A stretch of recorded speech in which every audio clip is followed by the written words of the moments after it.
అసలు అభిజిత్ ఇలా మాట్లాడతాడని నేననుకోలేదు. నా పరంగా అగ్ని పరీక్షలో ఇది one of the best episode. Training టాస్క్‌లో దమ్ము శ్రీజ వాళ్ళ పక్క టీం వాళ్ళు బెల్ కొట్టాక కూడా వేరే లాబీలో చెత్త అన్నా తీసి పక్క లాబీలో వేసేశారు. అని చాలా రాంగ్ అండ్ అన్‌ఫెయిర్ కూడా. దీన్ని అభిజిత్ చాలా స్ట్రాంగ్‌గా క్వెషన్ చేశాడు. ఏమన్నాడంటే బెల్ కొట్టాక పక్క వాళ్ళ లాబీలో చెత్త వేయడం అన్నది చాలా తప్పు. అండ్ దాంతో పాటు మీ ఇంట్లో చెత్త తీసి పక్కింట్లో ఏస్తారా అని వాళ్ళకి స్ట్రాంగ్‌గా బుద్ధి చెప్పాడు. ఎపిసోడ్ ఎండింగ్‌లో నవదీప్ సీరియస్‌గా యెల్లో కార్డ్స్ ఇవ్వకుండా వాకౌట్ చేసేసాడు.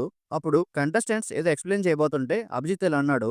"మీరు ఇవాళ ఇంత వర్స్ట్‌గా పెర్ఫార్మ్ చేసినా మీ ఎవరికీ యెల్లో కార్డ్ రాలేదని హ్యాపీగా ఉండండి. ఎక్కువ ఎక్స్‌ప్లనేషన్ ఇవ్వకండి మాకు" అని చెప్పాడు. నిజంగా అభిజిత్‌ని చూసి మనం నేర్చుకోవాల్సిందేంటంటే స్ట్రాంగ్‌గా చెప్పడం అంటే అరిచి చెప్పడం గాదు. ఎదుటి వాళ్ళ బుర్రలకి, మనసుకి అర్థమయ్యేలా చెప్పడం అని నాకు తెలిసింది.